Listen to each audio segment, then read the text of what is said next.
Hello बच्चों, कैसे हो आप सभी। आप सभी का मेरी इस हिंदी पाठशाला में स्वागत है। तो बच्चों, आज हम एक परमाणु बम हिरोशिमा की पीड़ा की कविता पढ़ेंगे। तो चलिए शुरू करते हैं। अध्याय 10 हिरोशिमा की पीड़ा। कविता अध्ययन से पूर्व। तो बच्चों, यहाँ पे पिताजी यानी कि पापा और दो बच्चे आपस में बात कर रहे हैं।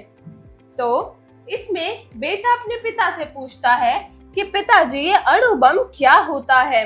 पिताजी जवाब देते हैं कि बच्चों, अणु बम विषैले पदार्थों से बना होता है। इसकी शोध वैज्ञानिक द्वारा होती है। तो लड़की बोलती है, क्या ये हमारे लिए लाभकारी है या फिर नहीं?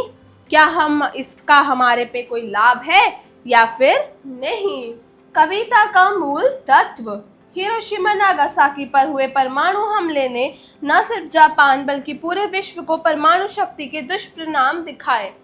तो बच्चों, हिरोशिमा नागासाकी पर जो परमाणु हमला हुआ था, तो उसमें ना ही सिर्फ जापान खराब हुआ, यानी कि ना ही सिर्फ जापान राज्य खराब हुआ, बल्कि पूरा ही विश्व उस परमाणु शक्ति के आज भी दुष्परिणाम देखता है, आज भी दुष्परिणाम झेलता है।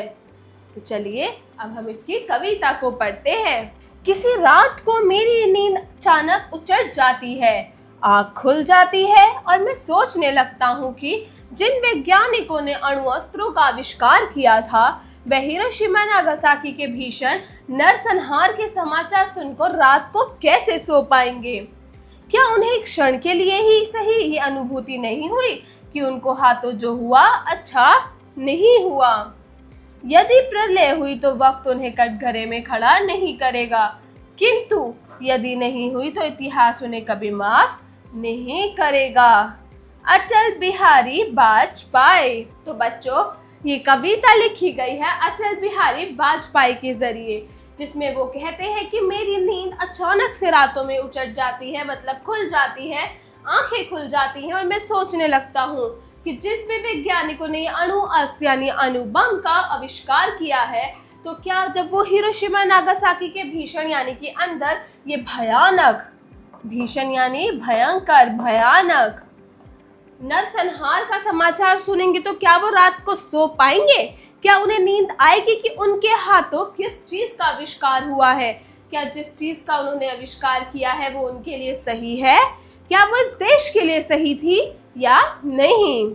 शब्दार्थ। उचट मतलब खुल जाना, अस्त्रो मतलब बम, भीषण मतलब भयंकर, क्षण मतलब पल, अनुभूति मतलब जानने की इच्छा, इतिहास मतलब बीता हुआ काल, मतलब बीता हुआ समय। उच्चारण करें। तो बच्चों, यहाँ पर आपको कुछ शब्द दिए गए हैं, आपको इन शब्दों का सही सही उच्चारण करना है। तो चलिए मेरे साथ इन शब्दों का उच्चारण कीजिए। कटघरे, वैज्ञानिकों, अणु आविष्कार, हिरोशिमा, नरसंहार। तो चलिए बच्चों, जो कविता अटल बिहारी वाजपेयी के जरिए लिखी गई है, अब हम उसका थोड़ा सा अभ्यास करते हैं, मतलब अभ्यास कार्य शुरू करते हैं। तो चलिए मेरे साथ इसका अभ्यास कार्य शुरू कीजिए। अभ्यास कार्य, जरा बोलिए। Speaking skills. प्रश्न 1, दिए गए प्रश्नों के उत्तर बताइए। तो बच्चों, यहाँ पर आपको कुछ प्रश्न दिए गए हैं, जिन प्रश्नों के जवाब आप लोगों को बोल कर देने हैं। तो चलिए शुरू करते हैं। क, अचानक किसकी नींद उचट जाती है?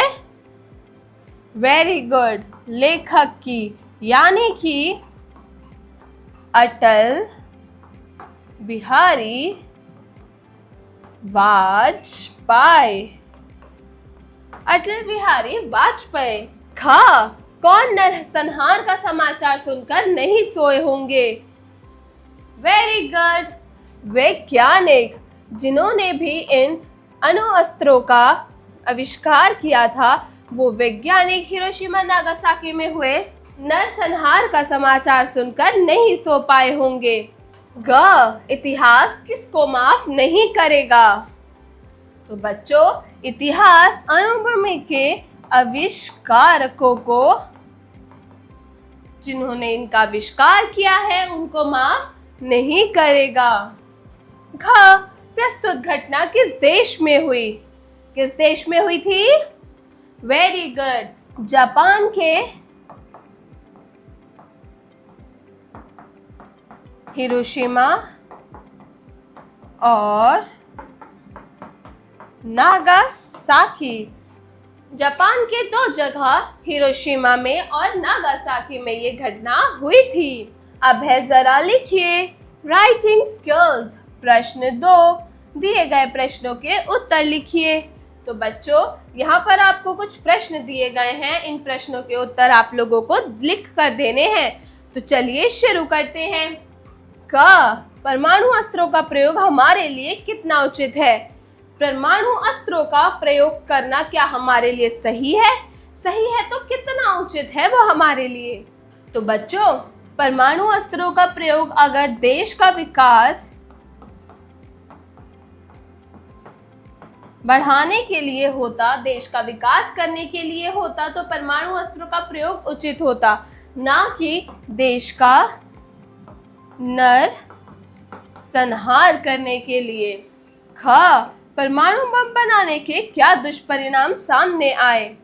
तो बच्चों, परमाणु बम से भले ही कोई देश तो जीत गया होगा, लेकिन मानवता बिल्कुल हार गई।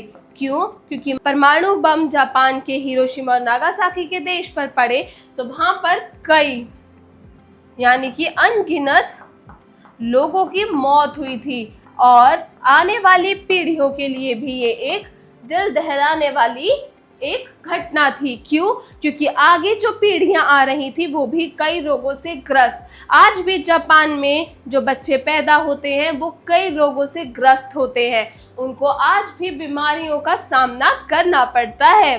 प्रस्तुत कविता में किस दुखद घटना के इतिहास पर अपनी छाप छोड़ी?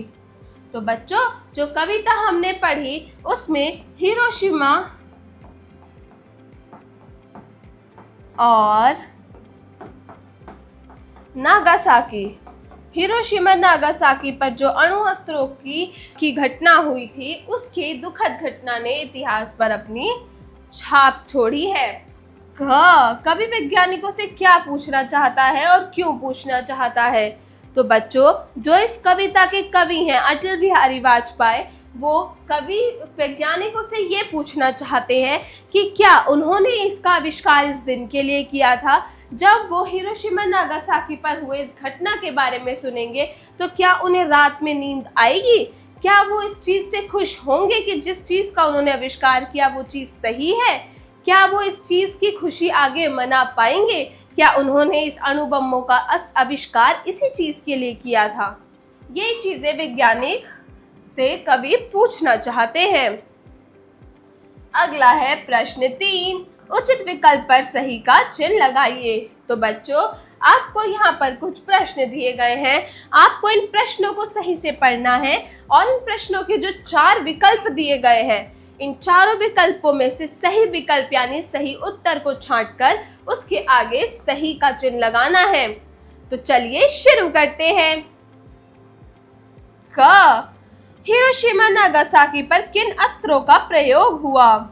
गोलेबाजी, तोप, तीर कमान और परमाणु। किस चीज का प्रयोग हुआ था? वेरी गुड, परमाणु का। हिरोशिमा नागासाकी की घटना का जिम्मेदार कवि ने किसको बताया है? तो बच्चों, जो हिरोशिमा नागासाकी पर घटना हुई थी तो कवि उसको किसका जिम्मेदार बताते हैं? समाचार को, वैज्ञानिकों को, लोगों को, या फिर किसी को नहीं? किसको बताते हैं? वेरी गुड, वैज्ञानिकों को। परमाणु बम के कारण जापान में क्या हुआ? उत्सव, विजय घोष, नरसंहार और उल्लास। क्या हुआ था? वेरी गुड, नरसंहार। तो हम नरसंहार के आगे सही का चिन्ह लगाएंगे। ख, वैज्ञानिकों ने हिरोशिमा नागासाकी के लिए किस किस का आविष्कार किया? अनुभूति का, परमाणु बम का, नींद का या फिर सभी का? किसका आविष्कार किया था? वेरी गुड, परमाणु बम का। तो हम इसके आगे सही का चिन्ह लगाएंगे। अगला प्रश्न है प्रश्न 4, सही मिलान कीजिए। तो बच्चों, यहाँ पर आपको जो शब्द दिए गए हैं, आपको इन शब्दों को पढ़ के इनके सही शब्दों के साथ इनका मिलान करना है। तो चलिए शुरू करते हैं। क, अस्त्र। अस्त्र मतलब परमाणु बम, तो हम इसे परमाणु बम से मिलाएंगे। ख, प्रलय मतलब अनुभूति। ग, इतिहास। इतिहास मानवता का, तो हम इसे मानवता से मिलाएंगे। घ, नरसंहार किस राज्य में हुआ था? जापान में, तो हम इसे जापान से मिलाएंगे। नरसंहार जापान देश में हुआ था, तो हम नरसंहार को जापान से मिलाएंगे। प्रश्न 5, दिए गए शब्दों का वाक्य प्रयोग कीजिए। तो बच्चों, यहाँ पर आपको कुछ शब्द दिए गए हैं, आपको इन शब्दों से वाक्य निर्माण करना है। तो चलिए शुरू करते हैं। क, आविष्कार। तो हम आविष्कार से वाक्य बनाएंगे। वैज्ञानिकों ने अणु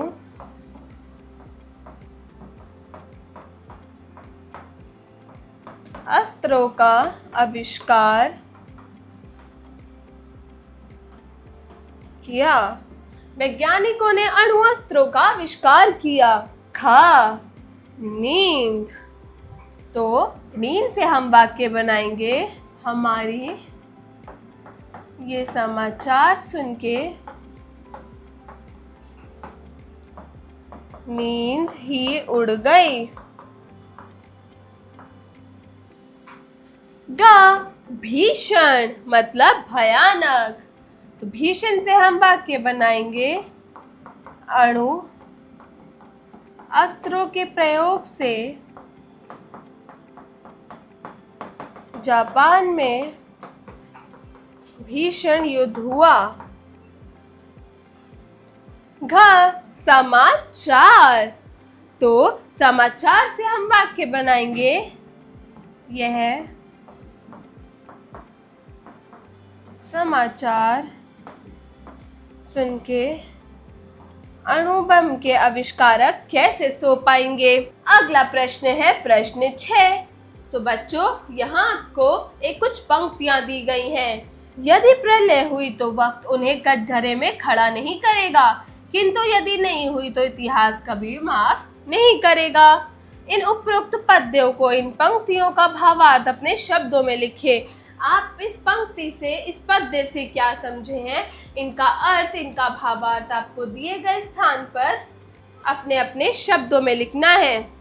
चलिए अगले प्रश्न की ओर बढ़ते हैं। जरा सोचिए, क्रिटिकल थिंकिंग। प्रश्न 7, युद्ध क्यों होते हैं? युद्ध करना कितना उचित है? यदि नहीं तो क्यों नहीं, और यदि हाँ तो क्यों हाँ सोचकर लिखिए।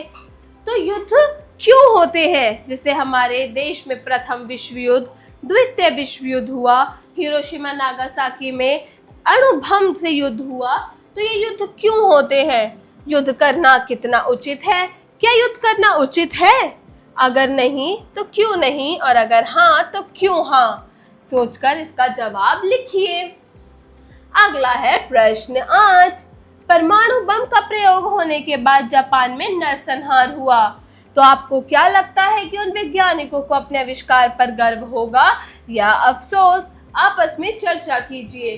तो बच्चों, जो वैज्ञानिकों ने परमाणु बम का आविष्कार किया था, उन परमाणु बम का प्रयोग होने के बाद जापान एक तरह से खत्म ही हो गया।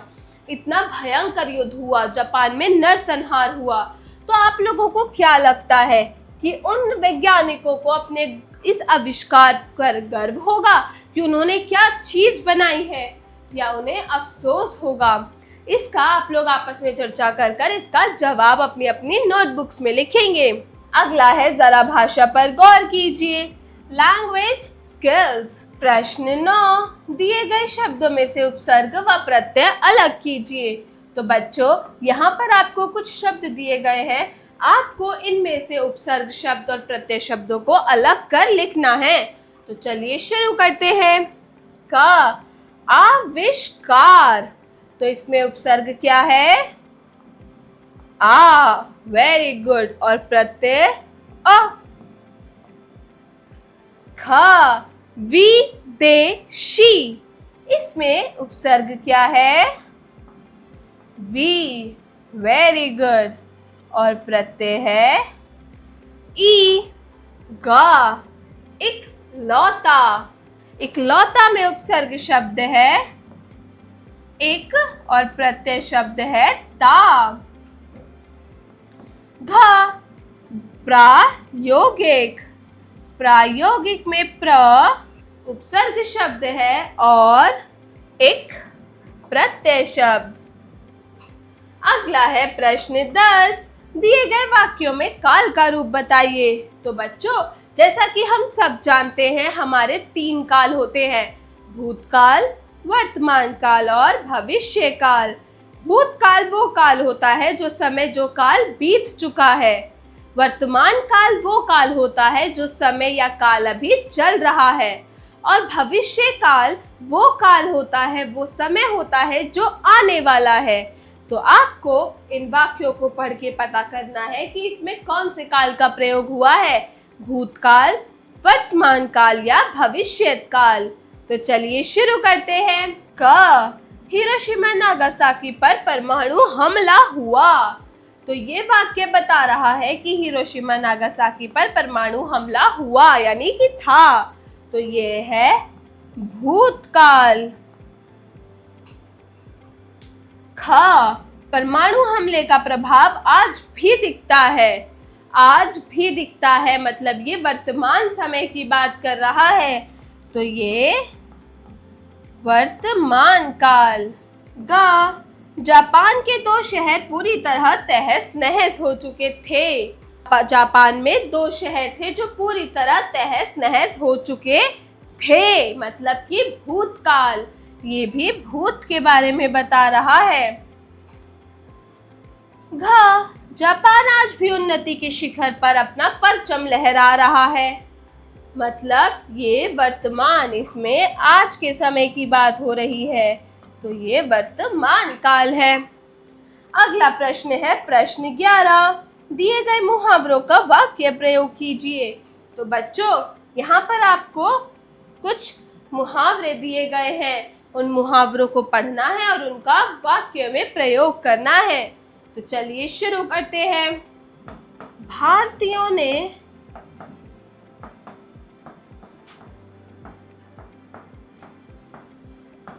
अंग्रेजों के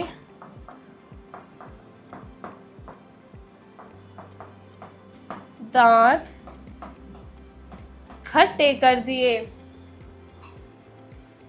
ख जले पर नमक छिड़कना मतलब आग लगाना। तो इसका हम वाक्य प्रयोग करेंगे। इस दुनिया में जले पर नमक छिड़कने वालों की कमी नहीं है। इस दुनिया में जले पर नमक छिड़कने वालों की कमी बिल्कुल नहीं है। गर्दन पर सवार होना। गर्दन पर सवार होना मतलब किसी के पीछे पड़ना। इसका वाक्य प्रयोग है, रमेश अपना होमवर्क कराने के लिए सुरेश की गर्दन पर सवार हो गया। रमेश अपना होमवर्क कराने के लिए सुरेश की गर्दन पर सवार हो गया। घ अपने पैरों पर खड़ा होना मतलब सफल होना। इसका वाक्य प्रयोग है विकास परीक्षा में टॉप करके अपने पैरों पर खड़ा हो गया। इसका वाक्य प्रयोग है विकास परीक्षा में टॉप करके अपने पैरों पर खड़ा हो गया। प्रश्न 12, दी गई लोकोक्तियों के अर्थ लिखते हुए वाक्य प्रयोग कीजिए। तो बच्चों, नीचे आपको कुछ लोकोक्तियां दी गई हैं। आपको इन लोकोक्तियों को पढ़कर इनका अर्थ बताना है और इसका वाक्य प्रयोग अपनी अपनी नोटबुक में करना है। तो चलिए अब हम इन लोकोक्तियों को पढ़ते हैं। क, ऊंट के मुंह में जीरा। ख, डूबते को तिनके का सहारा। ग, हीरे की कद्र जौहरी जाने। और लास्ट यानी घ है, एक मछली सारे तालाब को गंदा कर देती है। प्रश्न 13, दिए गए शब्दों का समास विग्रह करके समास का नाम लिखिए। तो बच्चों, यहाँ पर आपको कुछ समास दे रखे हैं, आपको इसका विग्रह करके उस समास का नाम लिखना है। तो बच्चों चलिए शुरू करते हैं। क, सर्वश्रेष्ठ मतलब सर्व जमा श्रेष्ठ, ये है बहुव्रीहि समास। घ, मानवता मानव जमा ता, मानवता तत्पुरुष समास। ग, यथा संभव यथा जमा संभव, ये भी बहुव्रीहि ही समास है। अगला है शोकमग्न, शोक जमा मग्न तत्पुरुष समास। प्रश्न 14, दिए गए वाक्यांश को शुद्ध रूप में लिखिए। तो बच्चों, यहाँ पर आपको कुछ वाक्य दिए गए हैं जो कि अशुद्ध रूप में लिखे गए हैं। आपको इन्हें कन्वर्ट करना है, इनको शुद्ध रूप में बदल कर लिखना है। तो चलिए शुरू करते हैं। क, तुमने शत्रु को लोहे के चने चबाए। तो इसका हम बनवाएंगे, इसका शुद्ध रूप है तुमने तो शत्रु को लोहे के चने चबवा दिए। ख, देश में सर्वस्व शांति व्याप्त है। तो इसका यह बिल्कुल शुद्ध रूप में लिखा है, यह वाक्य बिल्कुल ठीक है। देश में सर्वस्व शांति व्याप्त है। अगला ग, माफ कर देना ही बढ़ाई है। इसका शुद्ध रूप होगा माफ कर देने वाला ही बड़ा है। माफ कर देने वाला ही बड़ा है। घ, देश पर प्राण कुर्बान करना सैनिक का कर्तव्य है। तो इसका शुद्ध रूप होगा देश के लिए प्राण कुर्बान करना सैनिक का कर्तव्य है। जरा रचनात्मक कार्य कीजिए, क्रिएटिव स्किल्स। प्रश्न 15, परमाणु हमले से जापान का विकास पर पूरी तरह से खत्म हो चुका था, परंतु आज भी जापान विकास के शिखर पर है। इसके पीछे के क्या कारण हो सकते हैं, अपने शब्दों में स्पष्ट कीजिए। तो बच्चों, जब परमाणु हमला हुआ तो उससे जापान का जो विकास था वो बिल्कुल खत्म हो चुका था, लेकिन आज जो है जापान एक इतना विकसित देश है, बहुत ही ज्यादा सफलता पाई है जापान देश ने, वो आज एक विकास के शिखर पर है।